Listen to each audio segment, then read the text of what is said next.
"Please save my baby," begged the single mom, but when the millionaire looked into her eyes, everything changed. "Please, my baby, he's seizing!" Teresa Carter's desperate plea cut through the roar of the rain and the distant thunder, echoing in the marble-hushed entrance of the Manhattan restaurant. At 9 p.m., the city stood caught between two worlds, shimmering warmth inside and a ruthless cold outside. The wind sliced through her threadbare coat, turning it into a whispered apology for warmth. She knelt on the slick pavement, clutching Lucas, her golden-made 2-year-old, his lips turning purple, his body shaking against her trembling arms. "Help me!" she sobbed into the storm, her voice nearly lost in the gale. Her hair plastered against her face, she felt utterly powerless, watching his small chest spasm beneath her coat. Inside, well-dressed diners sipped wine under soft lighting, unaware of the suffering only steps away. The wheels of a sleek black SUV rolled to a stop at the curb. Michael Bennett, 33, tech CEO and billionaire, sat inside. His tailored black suit and crisp white shirt betrayed no warmth. With one last click of a luxury dining app, he prepared to step out, to head home, to leave this damp street to its shadows. His phone buzzed with post-meeting messages. He raised his hand, expecting the driver's window to descend on command, when a frantic sound tore him from routine. A woman's scream. He hesitated. He peered sideways through the rain-streaked window. There, kneeling on the curb, a young blonde woman clutching a child. The child's limbs trembled violently, and the mother's voice trembled with a terror that cut deeper than any winter chill. The woman locked eyes with him and stumbled forward to the SUV's window. Her voice trembled. "Please, sir, help my baby. He's dying. I have no car. No one else is stopping." Michael's hand hovered at the button to roll down the window. He stared silently, wariness flickering behind his calm facade. "Is this a scam?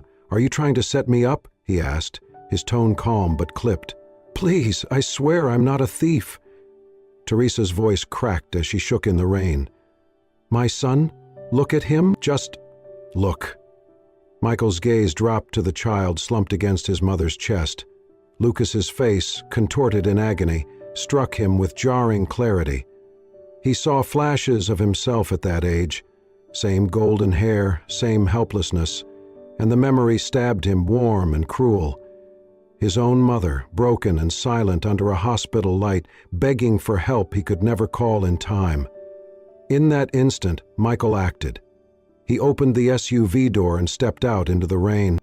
Water soaked his suit, but he moved without hesitation. He gave the driver a curt command, "Open the back seat. Now." The driver obeyed, silently, as Teresa sobbed, her posture crumpled against the cold. Michael knelt beside her, gently shifting Lucas into his arms. His voice was low, commanding yet soft.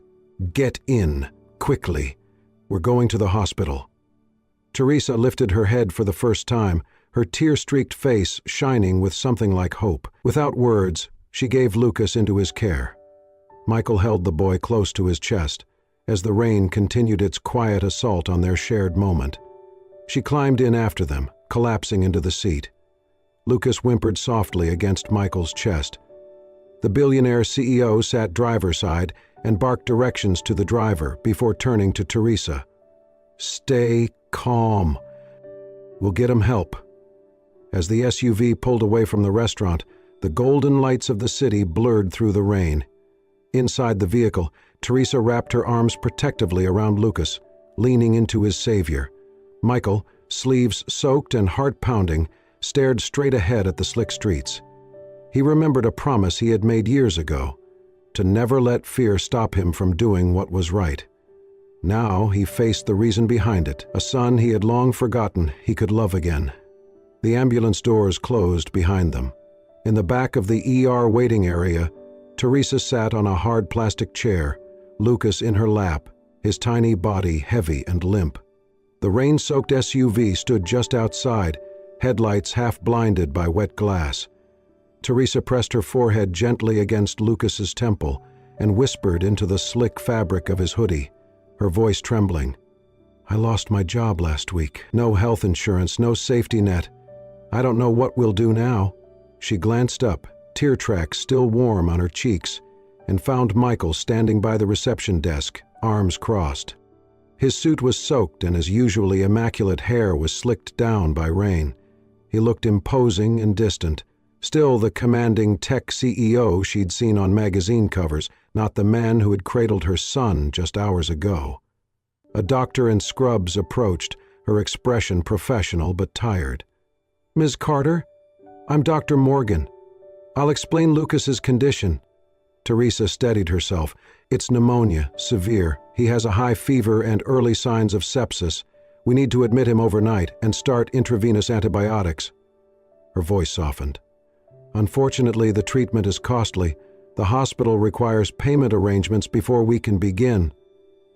Teresa's breath caught in her chest. I don't have insurance," she croaked.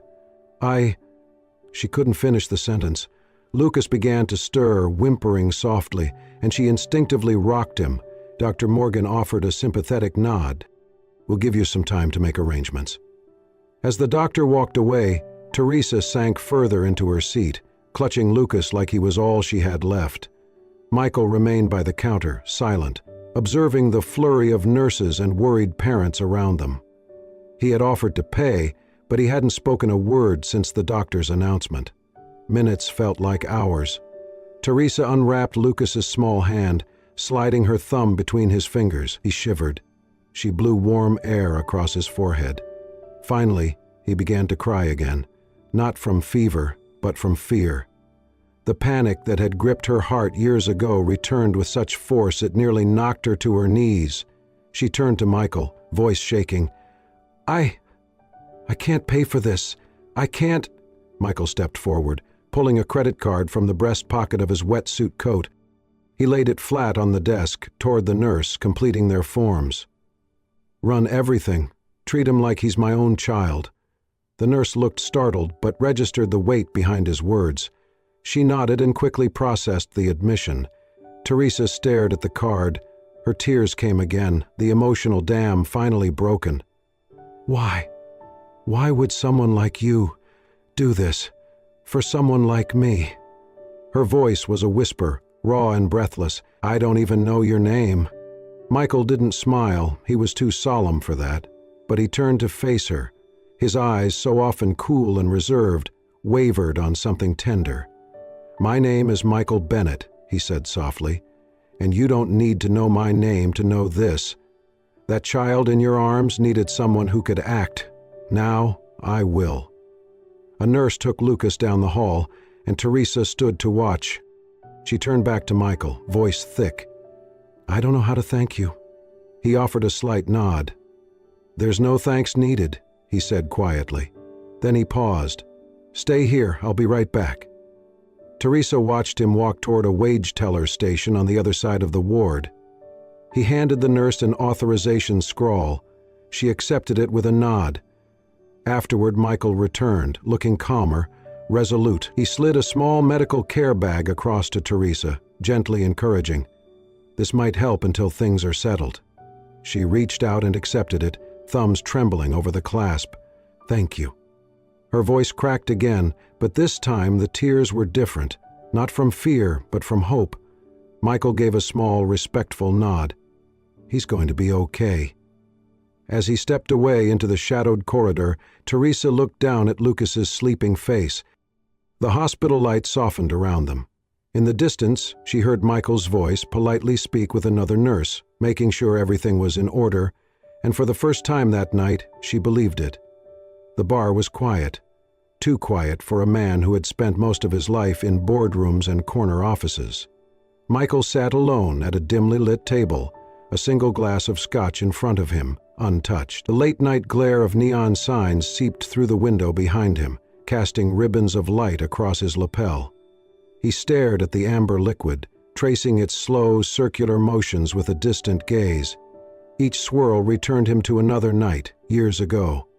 His mother, gaunt and pale, lay on a narrow hospital bed under harsh fluorescent lights. The doctor's words still echoed. We can't treat her unless you pay now. No insurance. Michael had been 9. He had clutched his mother's hand, heard her whisper, "I will be okay, baby," even as her breathing stopped. He remembered clutching dollar bills he had folded with childish care, hoping they could heal what money couldn't. They couldn't. He had left that hospital with her body and his resolve. Never again would money fail someone in his care. The scotch sat untouched as he remembered the choices he made after. He had married success, climbed ladder after ladder, built an empire on his brilliance and resolve. Love, sentiment, vulnerability, those were weaknesses he could not afford. Success required certainty, not heart. It demanded a fortress of control. There was no room in that fortress for a child's laughter, for a nurse's quiet prayer, for a woman's tear-streaked face under a rain-soaked sky. There was only him, and the relentless pulse of profit. Tonight, the fortress walls shook, because when he looked at the sleeping form of Lucas, he glimpsed a courage he had never known. Because when Teresa's voice cracked with exhaustion, but still begged help, he realized he cared enough to act. He cared enough to stop. Something in him demanded the stillness that followed the storm outside that hospital. He picked up the glass and drank. The scotch bit with heat, but not enough to numb him. It inflamed something. A question. A crack in the relentless logic he had always relied on. What had he been living for? Success? Awards? Boards? He shook his head and drained the glass in one gulp. Then he swept the scotch aside, a decidedly final gesture. Tonight, this fortress would be tested. At the hospital, he remembered the weight of tiny Lucas in his arms as Teresa had settled into a chair. He saw how terrified Teresa was, but also how her golden hair clung to her face in damp strands that framed her desperation and determination. She was scared, but not broken. He respected that. He admired it. He thought of all the mothers he had ignored during his climb, the ones too stressed to watch their children laugh, too overworked to listen to giggles before bed. He had convinced himself that real problems were hard numbers on balance sheets, not heartbeats in hospital beds. But tonight, after watching Lucas's pulse steady, after wiping Teresa's tears, he knew something had changed. He thought of the credit card he'd placed on the desk, the words he'd quietly said, "Treat him like he's my own." Those words felt heavier than any board approval he had ever given.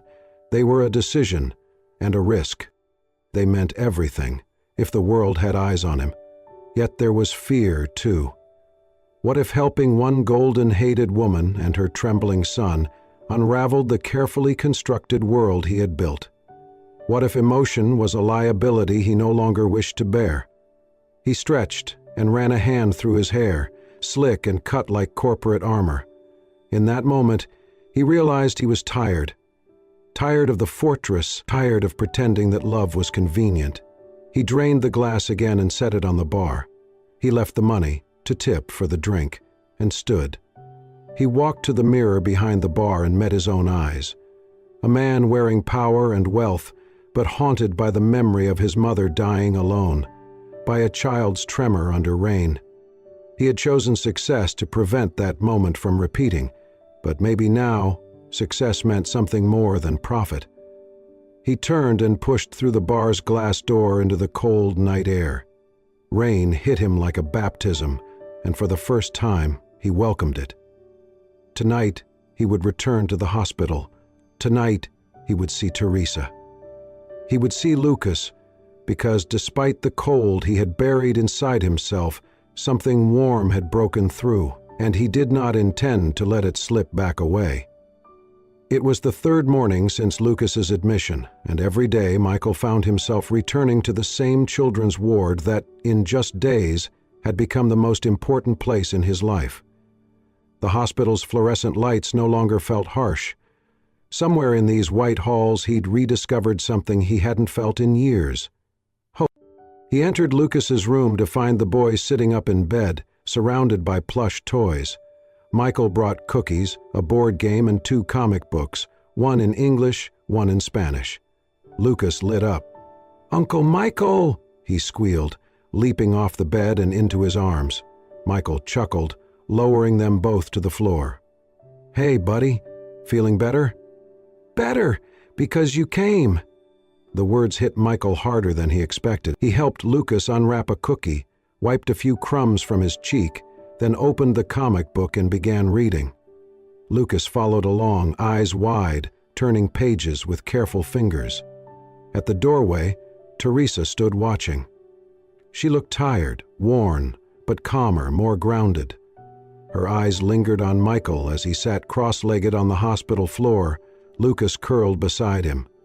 She saw a man who could have been anywhere, but chose here. Lucas grinned. "Uncle Michael, will you play Legos with me?" Michael nodded. "Sure. Teach me how to build that castle." They built side by side, laughing when the structure wobbled. "Needs a bigger base," Lucas said. Michael smiled. "We'll redesign it together." From across the room, Teresa smiled faintly. Lucas noticed and whispered, "Mommy's watching." Michael glanced up and gave her a nod. She returned it with quiet gratitude. Later, as Michael stood to stretch, he said, "Want something from the cafeteria? Cookies or apple juice?" "Apple juice." He left and wandered the halls, thoughts circling. At the cafeteria, he picked up juice and cookies, and for a moment remembered his mother, how she might have wanted someone to sit beside her in a place like this. When he returned, he handed Lucas the juice, then noticed Teresa had moved closer. She gave him a soft thank you. "You don't need to thank me," he said. "I like being here." "I noticed. You're here. Every day." "He's fighting," Michael replied, "so I'm here." She sat beside them as Lucas munched happily. "It means a lot," she whispered. Michael looked at her, voice quiet. "He means a lot to me." "To us," she said, almost inaudibly. They played, read, and laughed through the next hour. Lucas built a lopsided tower. Michael helped. Teresa joined in, her exhaustion fading as she sat closer. Later, as the visitors thinned, Teresa spoke. "I can't thank you enough, but I want to help you somehow." Michael shook his head. "You're doing everything just by being his mother." "I don't know how to repay you." Michael looked at her, no hesitation now. Stay with us." Lucas looked up and said, "Uncle Michael, you break all my walls." Michael swallowed, meeting Teresa's eyes. His walls, once built of cold success, were crumbling, and in their place something warmer was growing. Rain tapped softly at the windows, and for the first time, a different kind of future felt possible. A future chosen. Together. Michael awoke to the buzz of unread notifications on his phone, share alerts, retweets, news updates, headlines growing louder by the minute. He slid on his suit jacket and walked out onto the balcony of his penthouse, glittering New York lights beneath him. That's when he felt the tremor.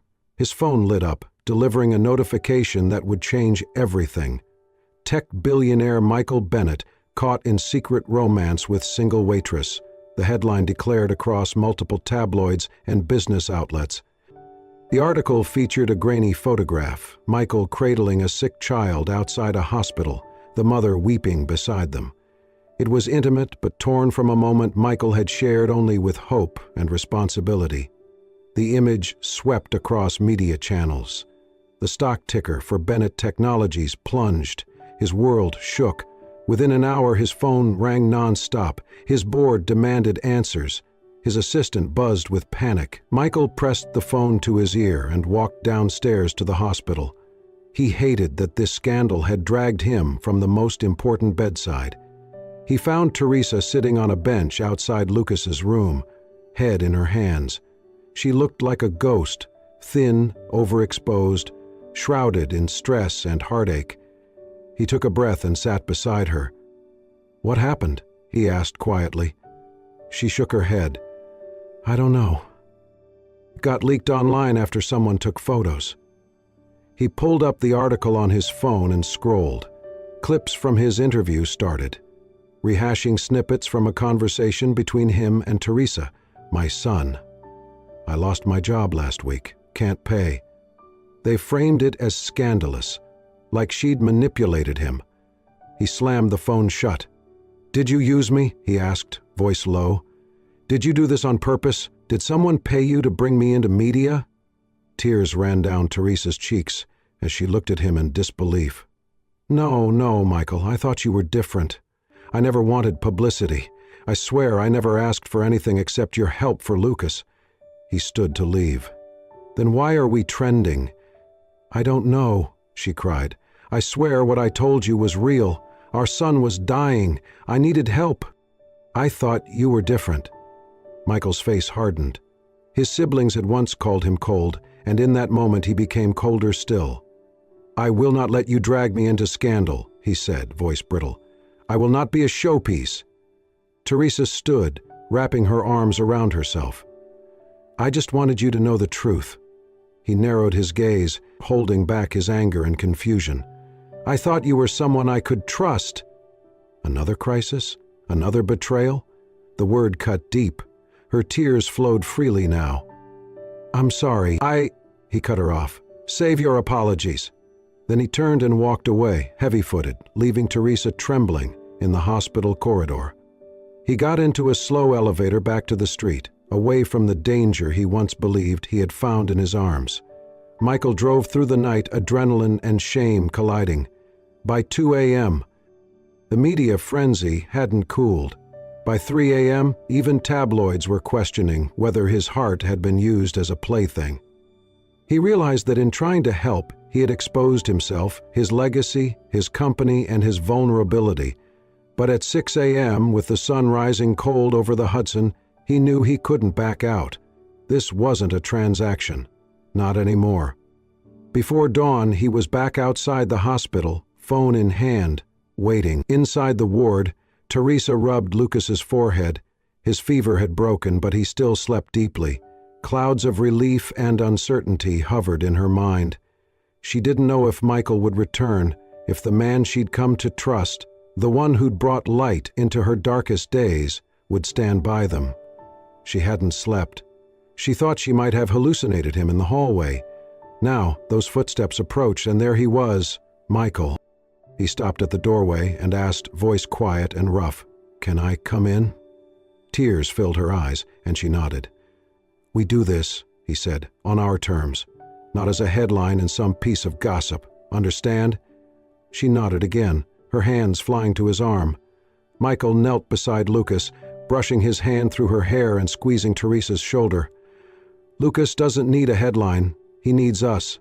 I choose to be here." And that night, without any more words, they found their footing again. Together, real and unbreakable. Lucas walked out of Franklin Regional Medical Center that afternoon with his small hand tightly curled around his mother's finger. The hospital lights glowed behind them as Teresa paused at the automatic doors, hugging her coat tighter. Lucas no longer trembled. His fever had broken, and his cough had all but subsided. Still, the memory of that night, his tiny body struggling for air, was etched into her mind with painful clarity. In the weeks that followed, Teresa packed their meager belongings and found refuge in a modest two-bedroom apartment in Stamford, Connecticut.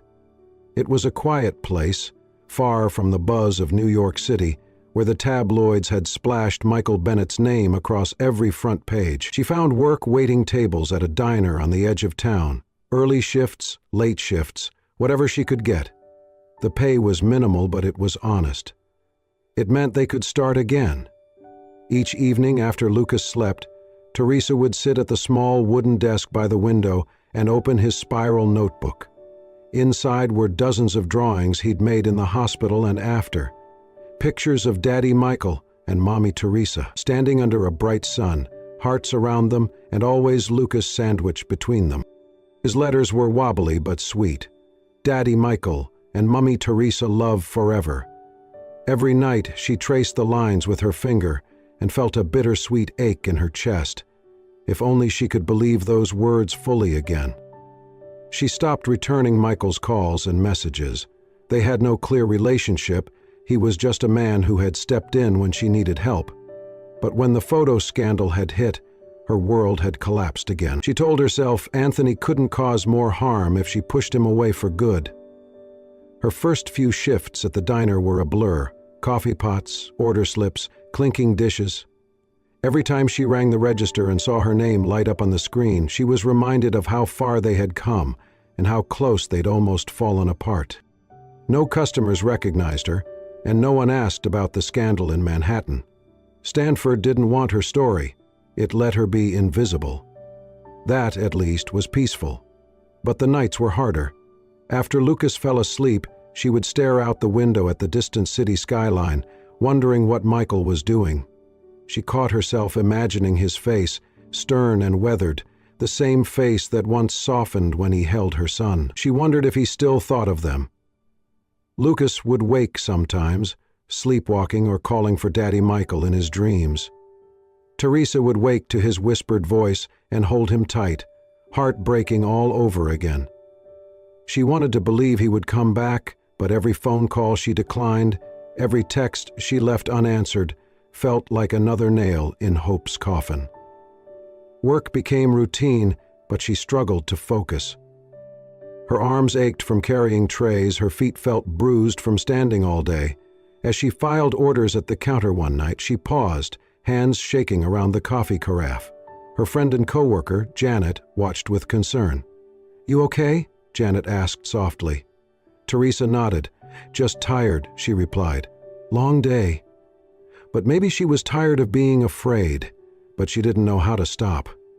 Then came the nights when Lucas would draw again. At bedtime, "Mommy, can I show you?" He would hold up a fresh page, again the three of them, a tall man, a golden-maid mother, and a smiling child. She would hug him close. "That's beautiful, baby," and she would tuck him in, whispering, "I love you more than anything." Alone, the notebook opened before her. She would stare at the images and the crooked letters, Daddy Michael and Mommy Teresa, love forever. The kitchen light flickered as she closed the notebook and pursed her lips. Did she want that forever, or was it still just a drawing? She didn't know. She just knew Lucas needed more than shadows. He needed answers. And so did she. It was nearly midnight when Michael's phone buzzed with an urgent ring. Half asleep, he glanced at the caller ID and felt his heart seize. Hospital emergency. The hallucinatory blur of Stanford's quiet suburbs vanished instantly as adrenaline surged. He grabbed his keys, threw on a coat, and bolted out the apartment. Outside, rain began to fall again, a familiar, oppressive patter that marked his inner turmoil. He didn't hesitate. He slammed the door, fumbled in the dark, and raced toward his car, the black SUV waiting like a loyal sentinel. He started the engine, pulled out, and the roar of the highway swallowed him whole. All that mattered was one name, Lucas. The hospital corridors were hushed, bathed in pale fluorescent light. Nurse Patterson stood near the door of a private room, concern etched across her lined face. She saw Michael enter, breathless. "She won't call you," she said softly, referring to Teresa in the room. "But the boy, he calls for you every night." Michael swallowed hard and nodded, his jaw clenched. He didn't ask why she hadn't called him. Instead, he pushed forward toward the door. Inside, the scene broke his heart. Teresa sat slumped beside the bed, exhaustion weighing on her as thick as the silence. She held Lucas's hand lightly, tears glittering on her cheeks. Lucas lay asleep in the hospital bed, tubes attached, his small chest rising in shallow breaths. He had suffered another seizure. The doctors said it was a complication related to his pneumonia and past infection. Michael paused at the threshold. The woman he had abandoned stood there, battered by fatigue and grief. But his son was in trouble again. Their eyes met. Teresa's gaze was locked on the bed. She hadn't turned away when he walked in, but she hadn't looked at him either. Silence hung over them like thick curtain. Michael took a step forward and draped a warm hospital blanket over them both. "I'm sorry," he whispered, voice not loud enough to disturb Lucas. "I was a coward, but not anymore." Teresa's head jerked up, her expression a painful mix of relief and disbelief. She blinked back tears, reacting to the vulnerability in his tone again. Michael knelt beside the bed. He took Lucas's free hand in his own and closed his eyes for a moment. "I'm here now, little man," he murmured. "You're not alone." "Not anymore." Lucas stirred but didn't wake. Teresa reached over and brushed a strand of her hair from his forehead. She met Michael's gaze, the floodgates of suppressed pain cracking wide open. "I thought I lost him," she said in a broken whisper. "I thought that night was the end." Michael's eyes glistened. "You weren't alone, and I won't walk away again." She closed her eyes, leaning forward to press her forehead against his arm. He slid an arm around her shoulders, enfolding mother and son in a shaky, protective embrace. Time stretched. Teresa drifted into a half-sleep, leaning on Michael's chest, tears drying on her cheeks. He felt every breath she took. In that stark hospital room, with the beeping monitors and the sterile scent, they were raw and exposed, but they were together. The night guard stepped in for brief check-in, finding them locked in that embrace. "I'll grab you coffee if you want," he offered. Michael nodded, managing a stiff smile. As he stood to wait, Teresa let out a soft breath and stood on shaky legs. She cleared her throat. "Thank you," she said, just 2 words but full of meaning. Michael met her eyes. "No more running," he said. "This time I'll stay." She nodded once. "He needs you," he nodded back. "And so do you." Morning light seeped through the curtains. Teresa gazed at Lucas sleeping peacefully. Michael stood behind her, hands on her shoulders. Neither had spoken overnight. The crisis that had loomed in darkness had passed, but its echo remained. She turned in his arms. "Can we?" He interrupted with a soft kiss on her forehead. "Yes, we can." Together they stepped forward to meet the day and heal wounds their separate tragedies had left behind. The morning in Hartford, Connecticut was crisp and bright as Michael and Teresa stepped onto the stage, flanked by media lights and cameras. Behind them, a banner read, "New Beginnings Foundation, supporting single mothers and babies." Lucas, in a tiny suit and suspenders, clutched a polished wooden care box at their feet. Michael adjusted his tie, gently placing a hand on Teresa's back. She took a deep breath and faced the crowd. The press release had just gone out. Michael Bennett, the once unreachable tech mogul, would be the foundation's lead sponsor. Teresa Carter, survivor and mother, would serve as co-director. This was not a publicity stunt, it was purpose. Michael stepped to the mic first. "We're not here because of a headline," he said. "We're here because of what we've lived, a story of courage, of love, and the need for no family to ever feel alone in a hospital hallway. Teresa doesn't need saving, I do. For her compassion, her strength, her truth." He stepped back. Teresa took the mic, her golden hair catching the morning light. "I wasn't looking for a hero," she said, voice steady. "Just someone who believed in us." And he did. That changed everything. Applause erupted. Michael squeezed her hand. Lucas raised his care box with a proud grin, drawing more smiles. Weeks later, on a sun-drenched afternoon, a small chapel near the Connecticut River came alive with music and laughter. White roses lined the aisle. Guests, foundation staff, close friends, nurses who had once saved Lucas filled the pews. Lucas, in his ring-bearer suit, clutched a velvet box holding the wedding bands. Michael stood at the altar, heart full. When Teresa appeared in an ivory lace gown, sunlight catching her hair, his breath caught. Her smile was soft, her step sure. She carried a bouquet of wildflowers, sunflowers, blue delphinium, white roses. The officiant began, "We are gathered here to witness a new beginning, proof that love finds us even in the darkest storms." Michael and Teresa met at the center. Lucas handed them the rings with pride. They placed them on each other's fingers, then turned toward him. Together, they lifted his hand into theirs. "I now pronounce you family," the officiant said. "Michael, Teresa, and Lucas, may your love build a home stronger than any one of you alone." They kissed. Guests cheered. Outside on the lawn, a vintage convertible waited. They climbed in, Michael at the wheel, Teresa beside him, Lucas perched on the back. Later, Parked in a quiet grove by the river, they stepped into the grass. The sky was pink with fading gold. Michael knelt, then looked up at the two who had changed his life. "Your courage saved all three of us," he told Teresa, voice full. He turned to Lucas. "And you built this family out of love." Lucas beamed, pride glowing. Teresa leaned in and whispered, "And your heart finally found its home." Michael stood, pulling her close. He lifted Lucas into his arms. Together they stood, a family, imperfect but whole, scarred but fearless. And as they walked hand in hand through the meadow toward a new life, somewhere between Stanford and Manhattan, their story became more than survival. It became a testament that when a mother cries, "Please help my baby," and love listens, miracles follow. Always. And that was the story of a mother's desperate plea, a stranger's unexpected kindness, and a love that turned fear into forever.